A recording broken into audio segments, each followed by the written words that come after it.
sini kami akan menyampaikan sedikit tentang rangkuman pelajaran agama dari bab 1 sampai bab 5. Bab yang pertama menjelaskan tentang membiasakan berpikir kritis dan semangat menjadi iptek bijak terhadap informasi Rasulullah. Yang diriwayatkan dari Abu Hurairah, ia berkata, Rasulullah SAW bersabda, cukuplah seseorang disebut pendusta, orang yang mengatakan atau membicarakan semua yang ia dengar. Berpikir kritis tersendiri memiliki pengertian yaitu menjadi ciri khas manusia disebabkan kemampuan berpikir manusia menjadi makhluk yang dimuliakan Allah. Sebagaimana dijelaskan dalam surat Al-Isra, surat ke-17 ayat 70. Kandungan tersendiri dari surah Al-Imran ayat 191 sampai 91. 1. Banyak tanda-tanda kebesaran Allah Subhanahu wa taala. 2. Menciptakan alam semesta. 3. Ulil albab adalah orang yang memiliki akar pikir yang lurus. Isi kandungan dari surat Ar-Rahman ayat 33. 1. Allah Subhanahu wa taala mengancam kepada jin dan manusia. 2. Didahulukan penyebutan jin baru manusia. Selanjutnya akan dilanjutkan oleh Salma. Selanjutnya isi kandungan ayat yang ketiga.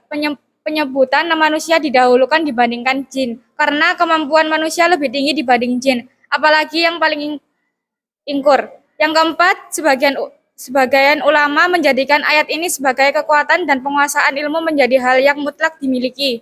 Yang kelima, harus dipahami majunya negara termasuk keberhasilan menjelajahi ruang angkasa.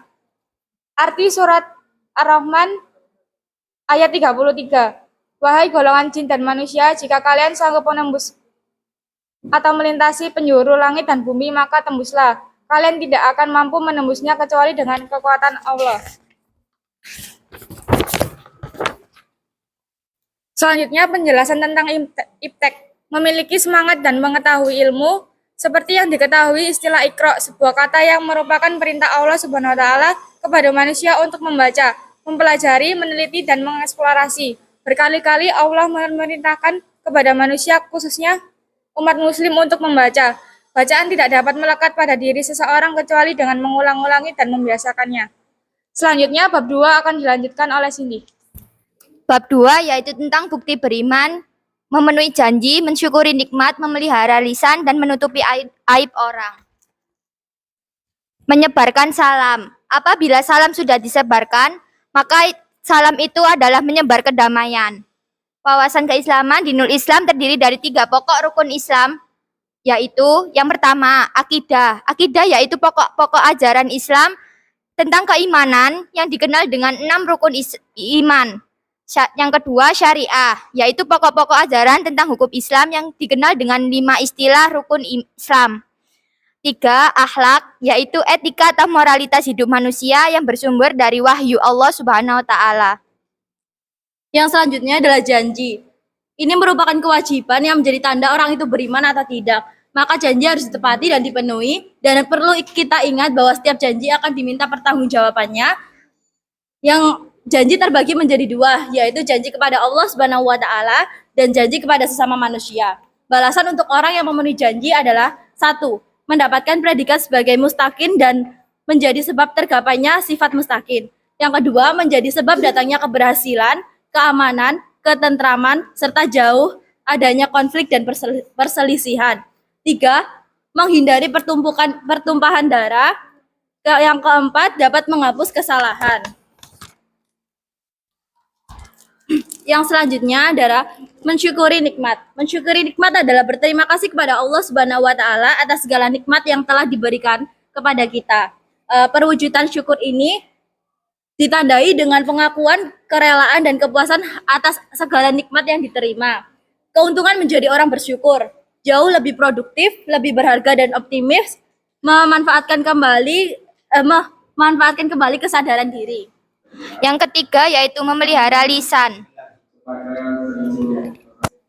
Materi yang selanjutnya yaitu memelihara lisan. Lidah atau lisan bisa dikatakan sebagai anggota tubuh yang sangat berharga. Lidah atau lisan harus kita jaga selalu. Fitnah adalah perkataan bohong atau tanpa berdasarkan kebenaran yang disebarkan dengan maksud menjelekkan seseorang. Petunjuk menjaga lisan. Yang pertama, jauhi pembicaraan yang batil, kotor, dan jorok. Yang kedua, jangan gunakan lisanmu untuk menggunjing. Yang ketiga, jangan mengadu domba dan jangan pula mudah marah. Yang keempat, menutup aib orang lain. Aib adalah celah, cacat, nista, noda, dan perilaku hina.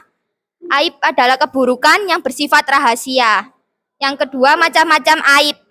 Macam-macam aib dibagi menjadi dua, yaitu aib zahir atau aib yang nampak, dan yang kedua aib tersembunyi atau aib yang tidak nampak. Selanjutnya bab 3 akan dilanjutkan oleh Novia dan Yunda.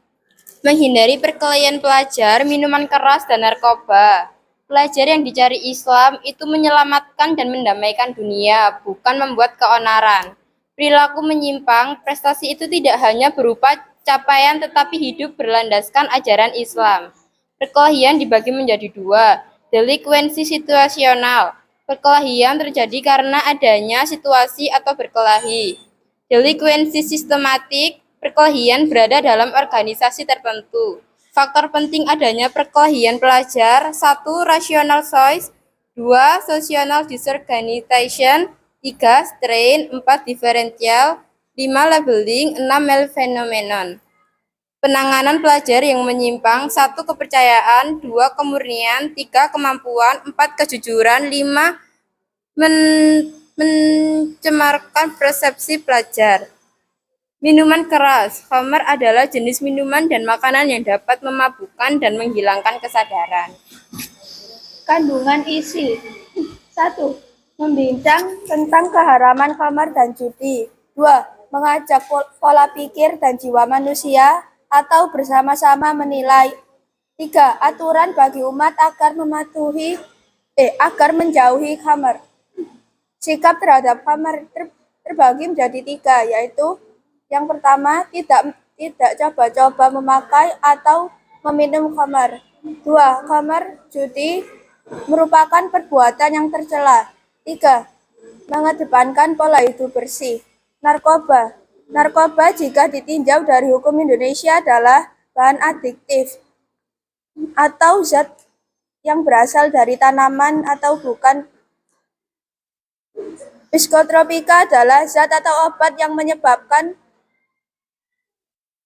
mental pelaku. Zat adiktif adalah bahan aktif yang apabila dikonsumsi dapat menyebabkan ketergantungan.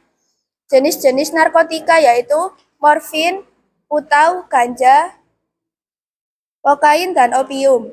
Jenis psikotropika yaitu amfetamin, sabu, obat tidur, dan inhalanka. Jenis zat aktif yaitu nikotin dan alkohol. Cara pencegahan penyalahgunaan narkoba yaitu 1. Mencintai dan mengasihi hidup. 2. Kenali dan kembangkan daya minat. 3. Tidak merokok atau meminum miras. 4. Berani berkata tidak. Selanjutnya bab 4 akan dibacakan oleh Tasya dan Amel. Bab 4 yaitu menebarkan Islam dengan santun, damai melalui dakwah, khutbah, dan tablik. Dakwah sendiri mempunyai arti mengajak, menyeru untuk melakukan hal tertentu. Orang yang melakukan dakwah bila laki-laki adalah dai dan perempuan disebut daiyah. Dakwah berarti mengajak orang lain untuk meyakini kebenaran ajaran Islam dan mengamalkan syariat Islam agar tercapai pola hidup yang baik. Salah satu tujuan dari dakwah yaitu untuk memberi semangat kepada manusia untuk meningkatkan kuantitas dan kualitas hidupnya. Syarat melakukan dakwah yaitu perilaku seorang pendakwah harus benar-benar dinilai baik dan harus memahami apa isi dakwah yang akan diberikan. Khutbah. Arti bahasa khutbah adalah pembicaraan. Menurut arti istilah, khutbah adalah menyampaikan pesan tentang takwa sesuai dengan perintah Allah Subhanahu wa taala dengan syarat dan rukun tertentu. Pelaksanaan khutbah. Yang pertama, khutbah sebelum sholat, khutbah setelah sholat, dan khutbah nikah. Syarat khutbah. Yang pertama ada Islam, mengetahui syarat rukun sunnah, suci, tertib dan fasih, memiliki akhlak yang baik, suara jelas, berpenampilan rapi dan sopan. Rukun khutbah. Yang 1, membaca hamdalah, membaca sholawat Nabi, berwasiat tentang takwa, membaca satu atau beberapa ayat suci Al-Quran, berdoa pada khutbah kedua. Sunnah. Khatib memberi salam dengan menghadap jamaah, khutbah disampaikan di tempat yang lebih tinggi, khutbah disampaikan dengan kalimat yang jelas dan sistematis, khatib hendaklah memperpendek khutbahnya, disunahkan khatib membaca Al-Ikhlas saat duduk di antara dua khutbah, khatib menertibkan rukun-rukun khutbah, adab sholat Jumat. Yang pertama, berangkat ke masjid lebih awal, yang kedua, membiasakan mengisi syaf terdepan, yang ketiga, memperbanyak zikir dan doa, yang keempat, mendengarkan khutbah. Urutan khutbah. Yang pertama, khatib berdiri dan salam. Kedua, khatib duduk saat azan. Yang ketiga, setelah azan, khatib membaca rangkaian rukun-rukun khutbah secara tertib. Yang keempat, materi khutbah. Dan yang terakhir, penutup.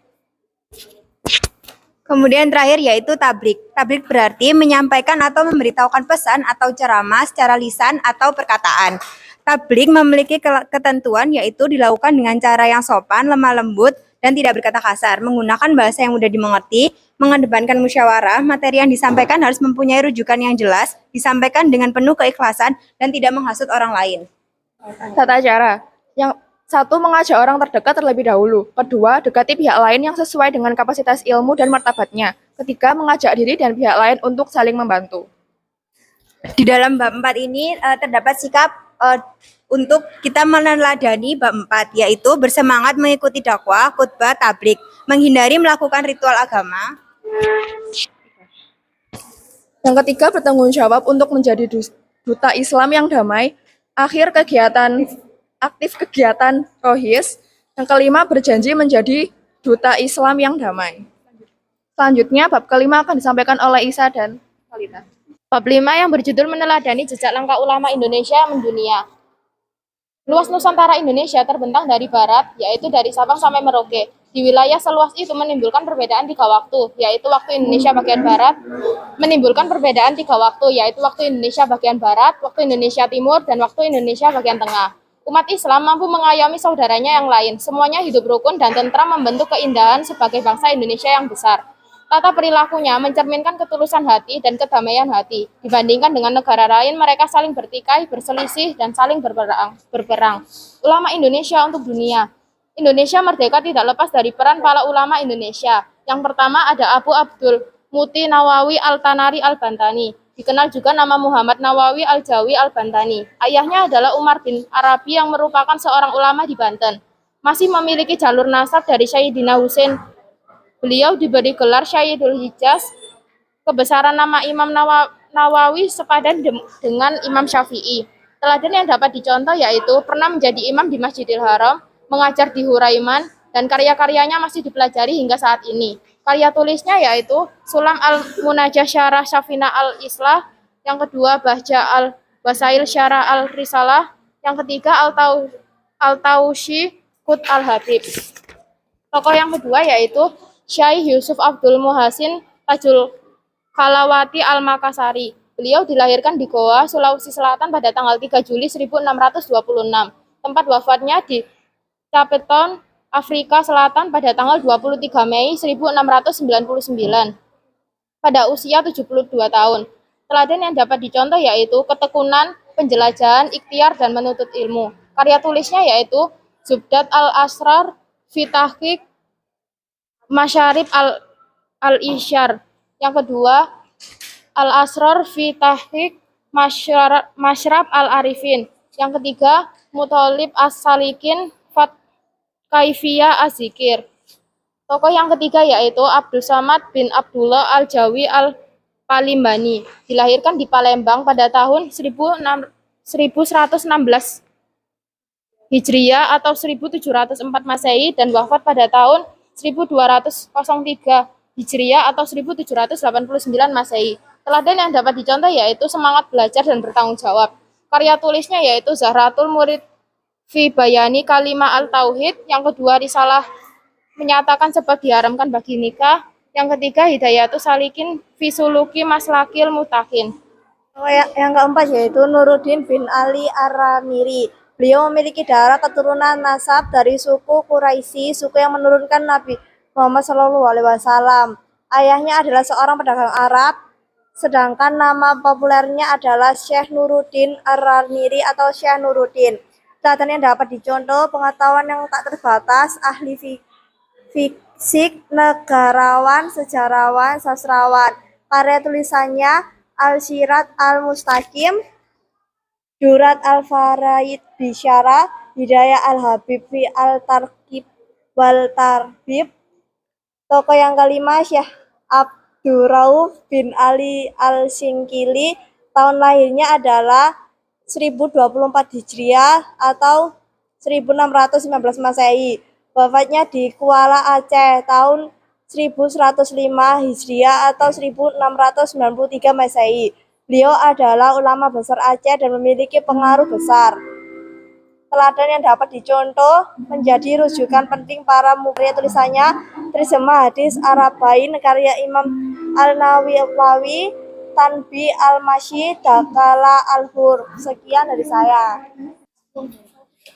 Sekian dari kami. Wassalamualaikum warahmatullahi wabarakatuh.